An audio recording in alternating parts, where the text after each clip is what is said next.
Dari awal sudah kita pastikan bahwa piala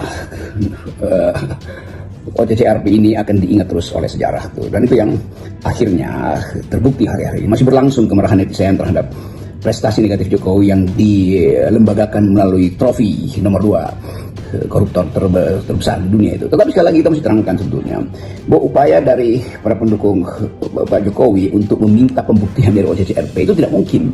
Karena bagi mereka yang menuntut pembuktian kriminal itu, ya tidak, bagaimana mungkin pembuktian itu diberikan justru ketika Presiden Jokowi masih jadi penguasa.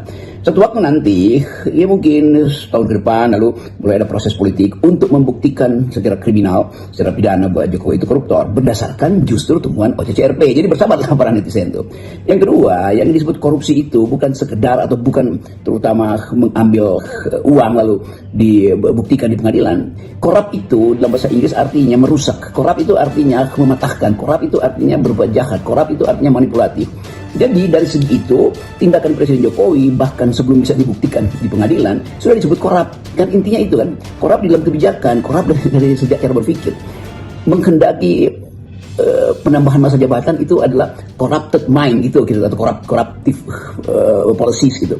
Jadi kebijakan dia itu yang korup dan itu yang bisa dipahami oleh para pendukung Jokowi. Jadi bagaimana membuktikan korupsi presiden? Yaitu pelanggaran konstitusi dengan sifat korupsi yang paling tinggi itu.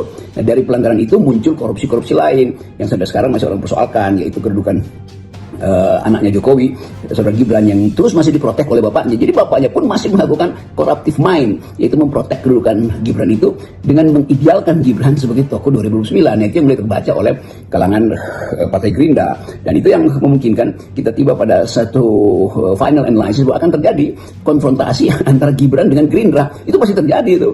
Jadi sekali lagi Pak Jokowi itu koruptif bahkan dalam idenya untuk memperpanjang dan memperluas dinastinya. Begitu cara membaca konsep corruption.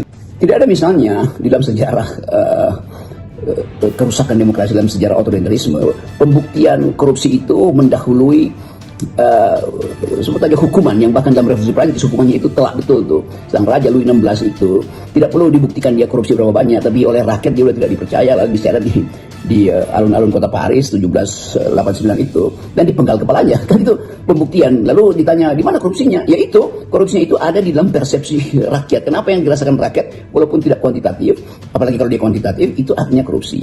Bahwa Louis XVI itu memajaki rakyat untuk membiayai kemewahan istananya, memajaki rakyat untuk membiayai ambisinya untuk perang, itu namanya korupsi. Sebelum ada pengadilan, pisau gilotin itu udah jatuh di atas lehernya, lalu terpisah kepalanya dari lehernya tuh.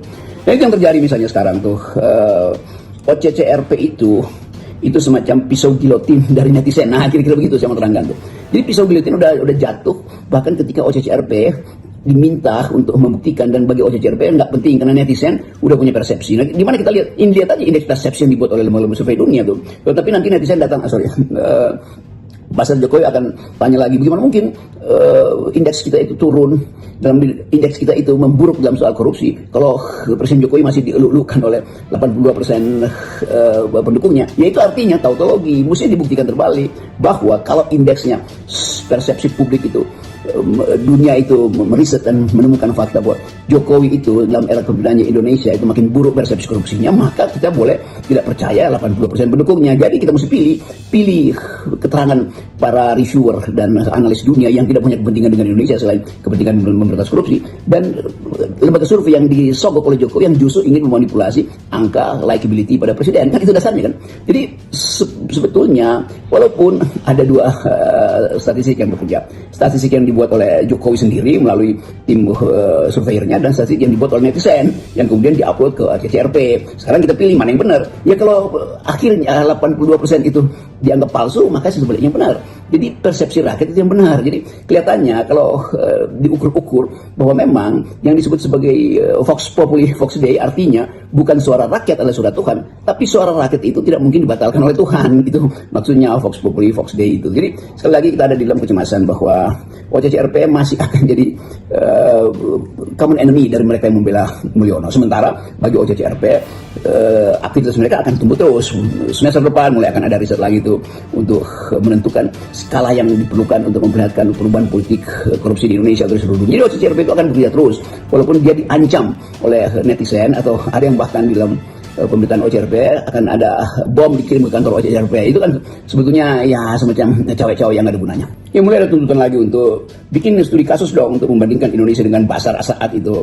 Bahwa Bashar Assad itu betul-betul diktator, bahwa Jokowi bukan diktator. Iya, tetapi di dalam kalau kita belajar metodologi, Indonesia itu adalah satu-satunya kasus yang menerangkan bagaimana korupsi itu dilakukan mulai dari manipulasi konstitusi. Kan itu dasarnya kan. Jadi memang cuma ada single case, yaitu Jokowi di dalam kebijakannya itu koruptif. Nah, itu yang menjadi bahan OCCRP percaya bahwa laporan netizen itu setara atau sejajar dengan ungkapan yang dilakukan oleh Bocor Alus misalnya. Kan itu Tempo kemudian dianggap sebagai sponsor dari OCCRP. Bukan. Tempo itu mengulas aktivitas yang dibaca oleh netizen yang memungkinkan Tempo mengambil kesimpulan bahwa Presiden Jokowi itu korup. Maka itu yang kemudian dibaca juga oleh OCCRP itu. OCCRP tentu memantau bagaimana film Dirtihan itu ditonton sampai 30 juta netizen. Nah, pasti netizen yang nonton Dirtihan itu juga punya hak untuk menominasikan Jokowi sebagai presiden terburuk atau sebagai koruptor. Jadi sekali lagi ini bukan soal nasionalisme atau demi NKRI harga mati, bukan. Ini adalah persepsi keadilan yang ditemukan oleh OCCRP setelah melakukan semacam kajian fenomenologis terhadap kasus korupsi di Indonesia yang memang tidak mungkin dibuktikan secara kuantitatif.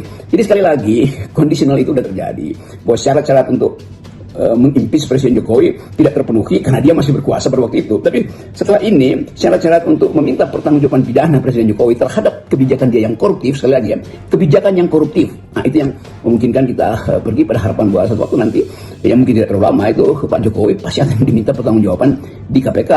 Apa modusnya? Ya korupsi. Apa fakta-fakta awalnya? Ya laporan dari Ubedillah Badrun, laporan dari tokoh-tokoh LSM, laporan dari BEM UI, laporan dari BEM UGM segala macam. Kan itu ada di KPK hari-hari ini kan. Jadi tinggal membuktikan. Yang harus membuktikan itu bukan rakyat, karena rakyat hanya bisa melaporkan. Dan begitu laporan itu masuk ke KPK-nya, KPK-nya mesti aktif mencari bukti, kan itu dasarnya. Masa rakyat disuruh cari bukti ke istana Jokowi? Ya nggak mungkin lah. Tetapi indikasi itu paralel dengan temuan OCCRP dan paralel dengan fakta bahwa indeks korupsi kita memburuk terus. Dua fakta itu aja itu memungkinkan KPK untuk membentuk semacam tim mengumpulkan bukti yang lebih lengkap. Jadi jangan minta rakyat membuktikan. Rakyat tidak punya akses terhadap sumber-sumber korupsi yang disembunyikan dalam bentuk dokumen, dalam bentuk video yang mungkin sekarang itu yang lagi diedit dengan baik oleh Ibu Koni di Rusia.